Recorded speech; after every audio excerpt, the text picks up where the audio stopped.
Good morning. This is Jason Dean coming live at you again for another Film Fanatic show. This is a very special show, I should say. I like to mix up, like I've said a lot of times before, I like to try to mix up the content here with the channel. And the biggest thing that's been happening right now, which has been a pain in the butt, is that uh, I've my internet has technically been down for a while, and I have to get a. I'm getting a whole new internet system. Uh, I just joined a new company, so I'm going to be getting that, and the newer internet that I will be getting will be a lot faster and probably a lot more proficient. So, but it's not going to be happening until January 5th. So I've been still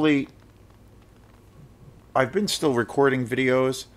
I recorded, a handful of videos this past week, and then I uploaded about 3 videos over the Christmas holiday, Christmas Eve and Christmas Day. So there's been a delay because of that, but I still have the videos coming your way. And once that's all resolved, then I'll be fully back in action. So there'll be videos coming on a regular basis, and there won't be these long lags of time that will go by. I still been pretty much recording videos almost every day or so. So yeah, I hope everyone was treated very well by Santa Claus. Santa treated me extremely well, and that is leading me into today's show.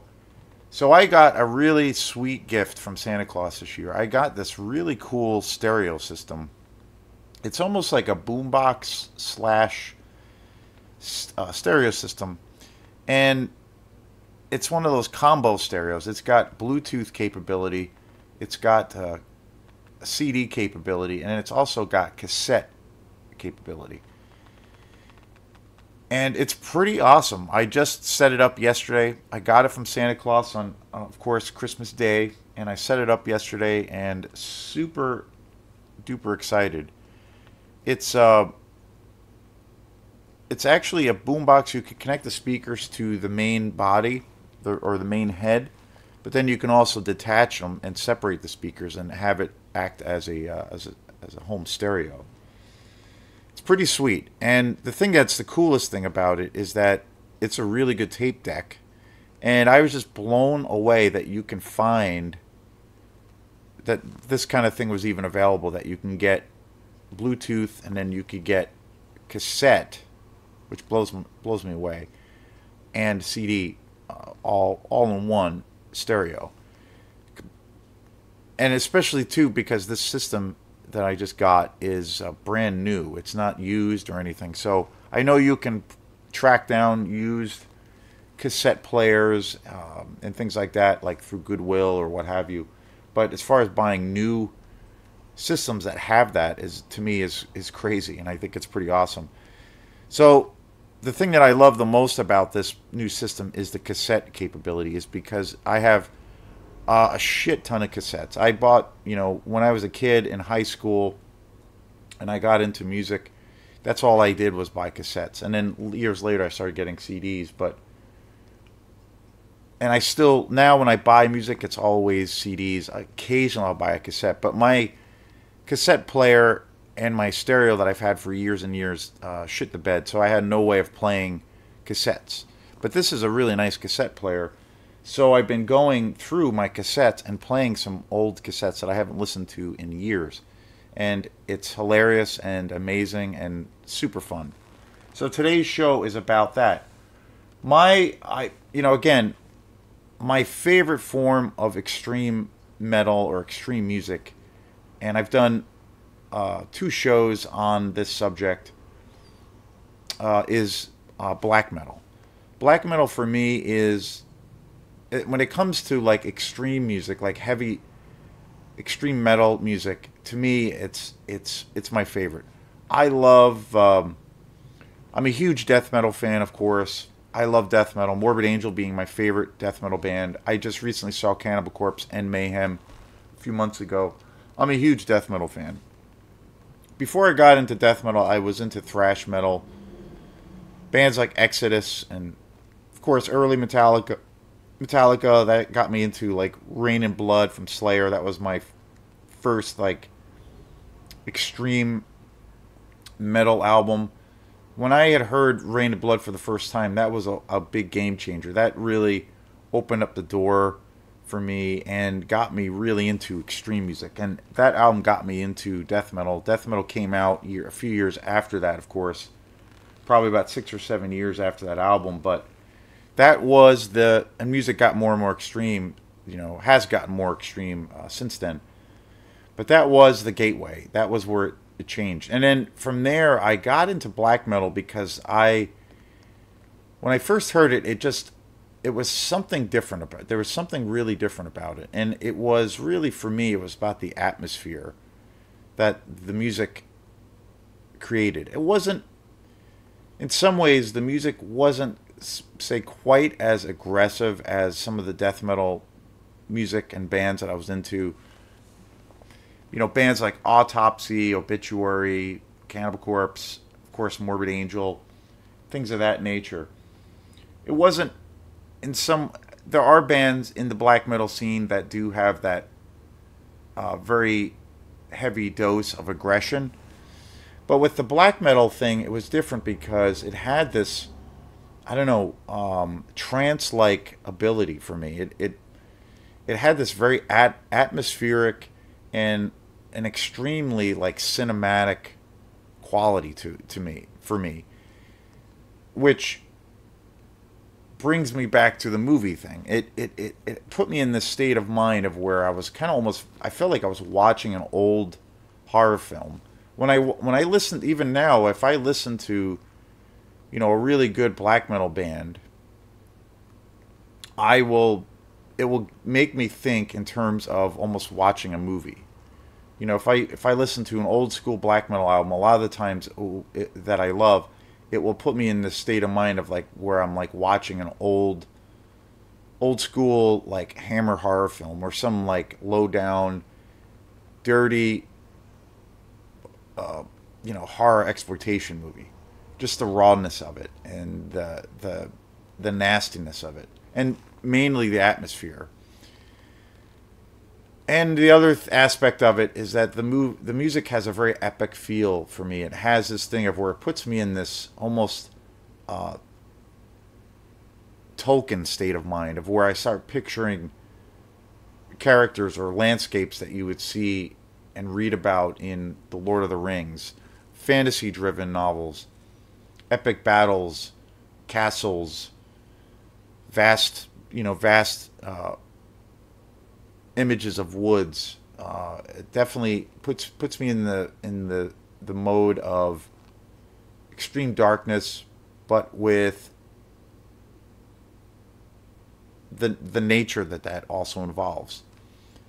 And so it I don't know, black metal gets me, it hits me in a certain place. It hits me a little bit deeper for that reason. Of course, death metal does that too. My extreme love of horror films, of course, it does that. But I don't know, there's something more about black metal where it just gets a little bit more under my skin. So when I got this tape deck player, this new stereo, I was going through some of my tapes, and one of the cassettes that I got when I was a kid, and then I've been listening to it since then, is Dark Throne's Transylvania Hunger from Dark Throne. And I've been listening to this a lot lately. It's hilarious. It's great. And this is the original cassette that I got. And so the show is going to be on this album. This album, I have to say, I haven't listened to this album in such a long time because I've only had it on cassette, and now I can actually listen to it. And it's actually a really good quality cassette. Like, it was never eaten by any tape decks. It's still an actual really good quality. I used to play the shit out of this back in the day. But this show is going to be about this album and this band, Dark Throne. And picking your favorites, your top 10 lists, or, those defining moments when you discover an artist, you know, it's always tricky.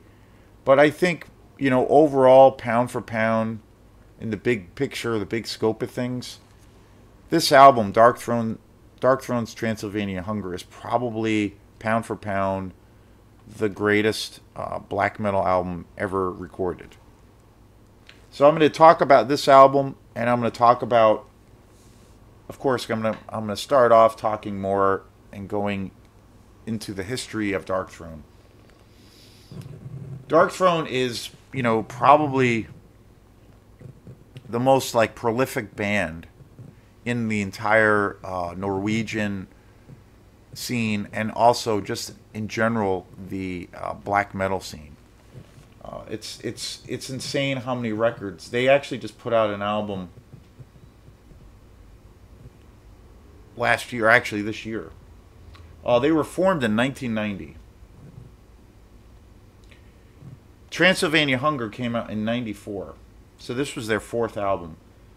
One of their other albums that I love, there's not really, you know, at the end of the day, they've changed dramatically as a band, and they have always put out very different and kind of unique albums, but I've always felt that they've always kept the essence of how they started, the essence, that sound, that classic black metal sound. I've always felt that they always, even when on some of their more experimental records, I feel like they've always kind of kept that sound to some capacity or some degree, even though it's, for all intents and purposes, it's radically different, which I think into itself is pretty unique. You know, Blaze in the Northern Sky, which came out in 92, is such an incredible, incredible album. I have that album on CD. That album is just incredible. That's a masterpiece too. Panzerfaust, which came out in 95, which is another amazing, an amazing album. Kind of similar in a lot of ways to the music on Transylvania Hunger. Panzerfaust came out in 95. Under a Funeral Moon in 93, which is a very different album for theirs. It's more of a, kind of feel like it's a kind of a transitional album for them. They more or less started as a death metal band, and then with that, after that album, they definitely made a transition. Soulside Journey, which even more so is a death metal record. Goat Lord in 96. Astral Fortress in 2022.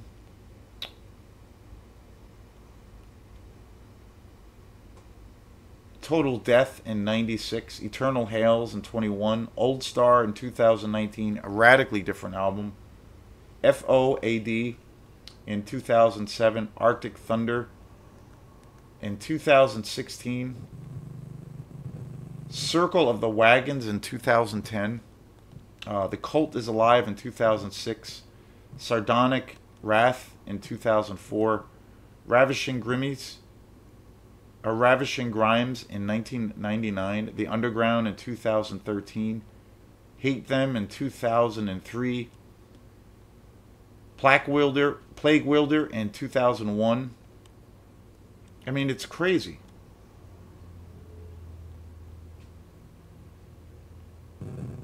It's astounding how many albums they come out with. An album almost every other year.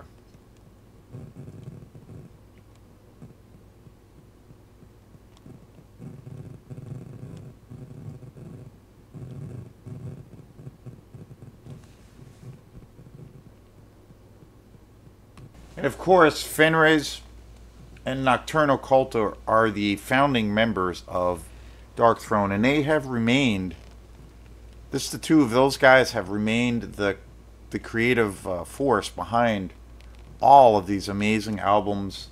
And how, you know, in considering this is a band that never tours, they are strictly a studio band.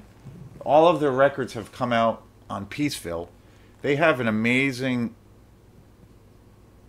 collaboration that's been going on for so many years with Peaceville. Peaceville really is incredibly artistically supportive of both of Fenriz and Nocturnal Culto. They let them do what they want to do. They give them total freedom and license, and it's pretty astounding. I'm not sure of any other band that I know of, and not just in metal alone, but where a band and its record label are so well in tight with each other, but they give each other such support, especially the label, of where they truly let the artist be the artist, and they do. Whenever there's a new release, I mean, they do such a fantastic job with promotion and with sales, and truly supporting an artist. It's just a like a total symbiotic relationship. And the other thing is that Peaceville has always let these guys like take big time chances with some of their albums. Some of their later albums are not very, well respected by people, or, a lot of people have said, well, the hardcore fans have said, well, they've sold out or they've changed their sound too much, blah, blah, blah. I don't believe any of that for a second. I think these guys do what they want to do. They have always incorporated elements into their music that is, non-traditional black metal. They've always been influenced by punk, hardcore music, and like 70s rock and even psychedelia. They've always been influenced by other kinds of music. And, I think over the years, they've matured, they've gotten older, they've gotten even more creative in a lot of ways. I feel that they have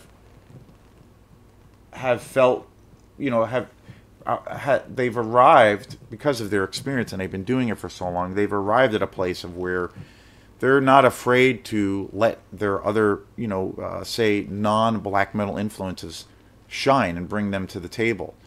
I think that they have such a signature sound that no matter what they do as a band, I feel, such a huge fan of their music, to me, I always, like I said in the beginning, I always hear that kind of traditional black metal sound in the mix, even if they do this, kind of wild, outlandish, like 70s, like crusty punk kind of a record, which they have done. So I still hear that classic sound even in something that is so extremely different, And it's funny because the album that I was obsessed with, my first Dark Throne album that I ever got into as a kid was Blazing the Northern Sky. That album remains for me just such an amazing album. I do have that album on CD. I have about 5 of their albums on CD, and I actually really love their newer records, their most recent records. I think they're really great. Again, they have that classic sound, but I feel like they definitely have more of a groove influence, like more in terms of like Black Sabbath. Also, you hear the Motorhead influence, you hear the hardcore influence, all those kinds of things.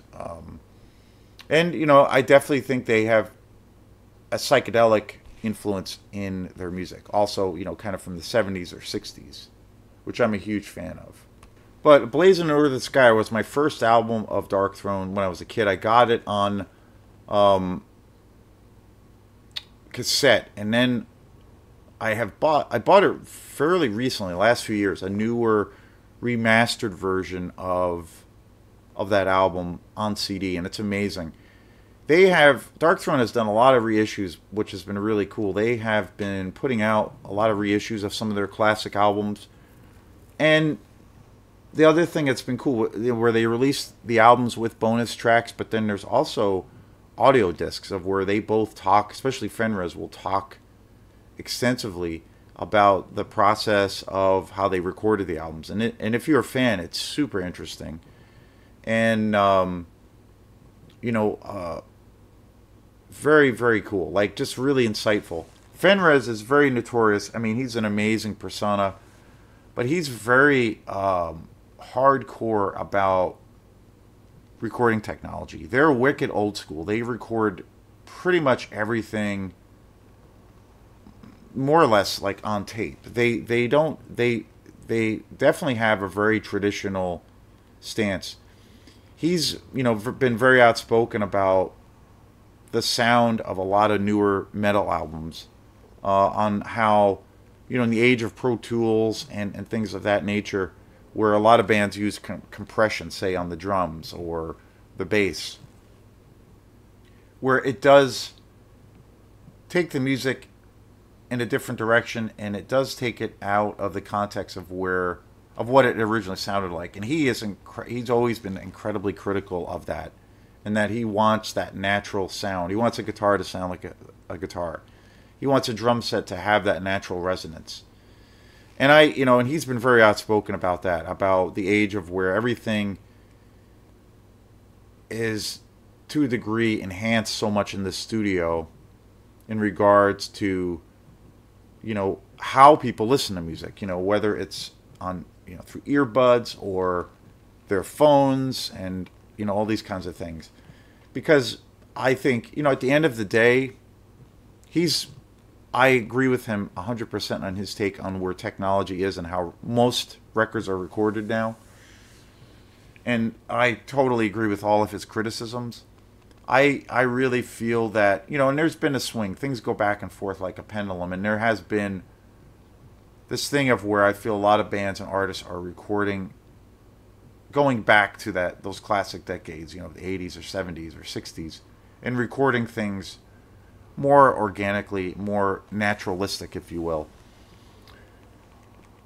And I think it's safe to say that most people outside of like the hardcore fans, or people that are really into music, that collect vinyl, people that are audiophiles, which I think is in the big picture of things, that's the minority.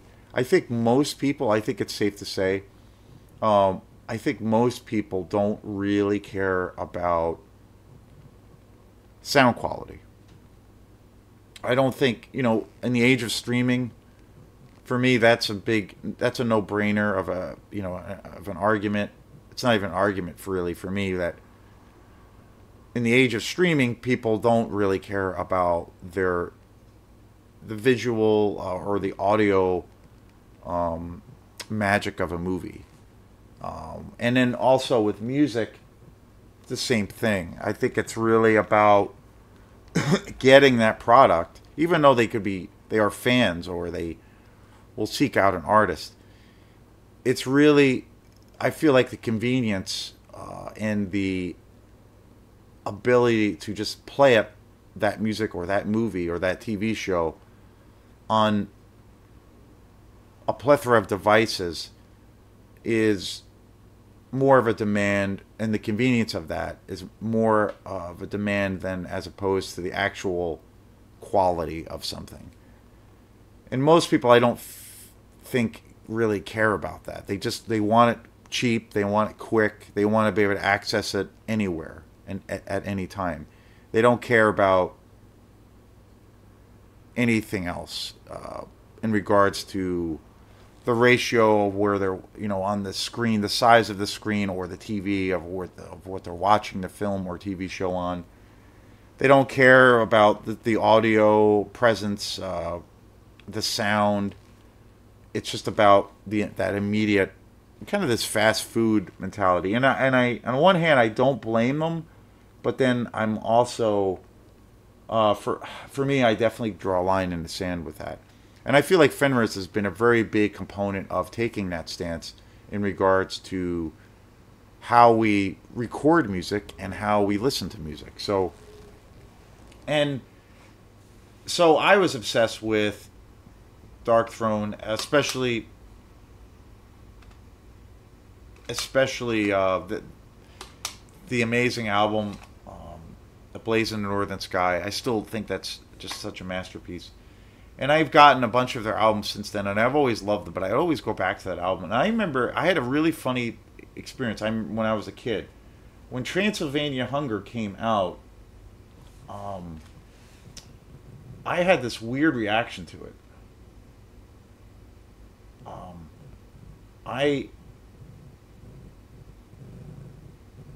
initially I didn't really like it very much.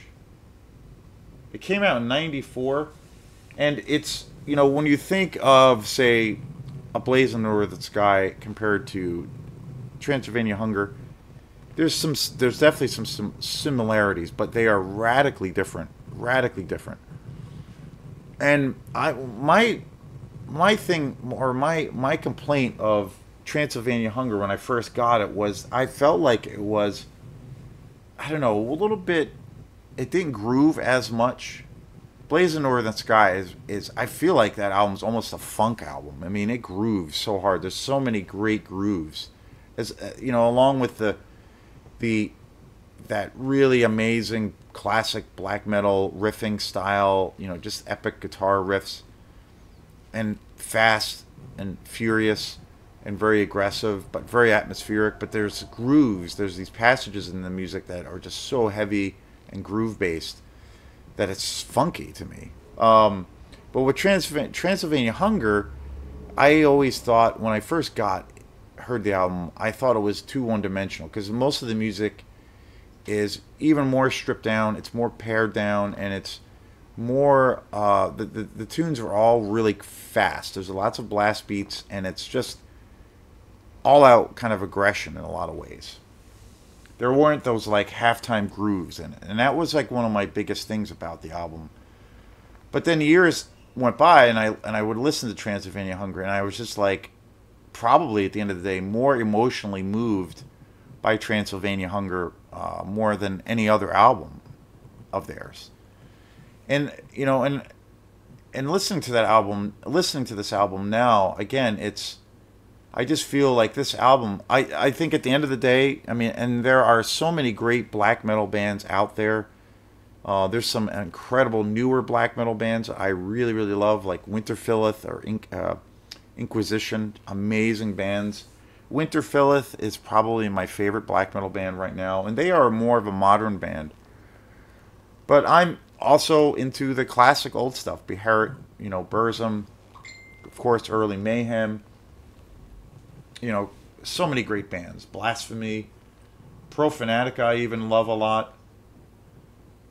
And so, but there's something about Transylvania Hunger now that time has gone by, that I just think is truly magical. I just think that this album is so evocative, so atmospheric. I think some of the riffs on Transylvania Hunger are some of the most, I don't know, evil sounding riffs I've ever heard in my life. Like they have this interesting kind of juxtaposition where I think black metal really has a juxtaposition to it, because a lot of the music can be really beautiful and kind of therapeutic or relaxing even, but it also is incredibly intense and very, very evil.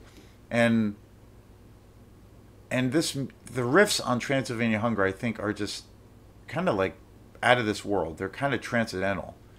The music is so meditative, and it's metal, but there's something about the album that is incredibly cathartic and relaxing. I've often thought of that because my favorite style of music being electronic music. I've often thought of like, okay, what are some of the pure ambient albums that I really love? And probably my favorite ambient album of all time is Aphex Twin's Astral Ambient Works, which Part 2, which is just the most incredible collection of electronic music ever. And it's much more ambient, and it's much more chill music, if you will, but it's very, very atmospheric, and it's just so incredible. And there's so many great ambient albums out there, but I feel like Transylvania Hunger has that same quality. It's very meditative, it's very soothing, even though it's incredibly dark and incredibly haunting. It has this thing of where, and again, the album is extremely aggressive, but it has this deeper quality to it because of the nature of the riffs. It has a very depressing, morbid sound, very twisted, and the album is so incredibly Just so raw. It's got to be one of the most raw albums I've ever heard in my life. And there's something about that that just creates this primal kind of cacophony of sound. And it's a magical album. The vocals, the riffs, the drum grooves, everything about it is just pure darkness. And I think, again, there's so many great bands, like I said. There's so many great bands. There's so many great albums in the black metal style and in the, new and old. But I think at the end of the day, the greatest black metal album, and I think it's a pure album. There isn't like it's a pretty straightforward album, but it's very pure in that it's it just goes to the heart of the source of why I think black metal for me is reaches or touches me in a different way. I think this album is the epitome of that. And it's so stripped down, it's so focused, and it's so direct. But I think at the end of the day, Transylvania Hunger, I think it's safe to say, is probably the most classic and the greatest, pound for pound. And I know it's saying a lot, but I just really feel this way. At the end of the day, it's pound for pound the greatest black metal album ever recorded in the history of music. So, yeah, when I got this new tape deck from Santa Claus, this got me back into listening to this album.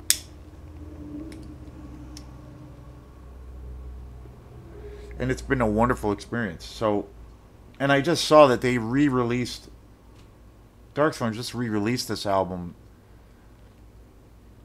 for the big anniversary package and it's got commentary, it's got bonus tracks, and it's on CD. It would be sweet to get this on CD, but there's something about still listening to the original cassette that I got when I was a kid, and what an amazing fucking album.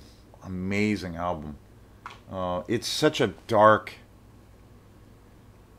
epic journey. That's the only way I can describe it. But at the end of the day, it's, I think, pound for pound, the greatest black metal album ever recorded in history. So, thanks again, and we will see you next time.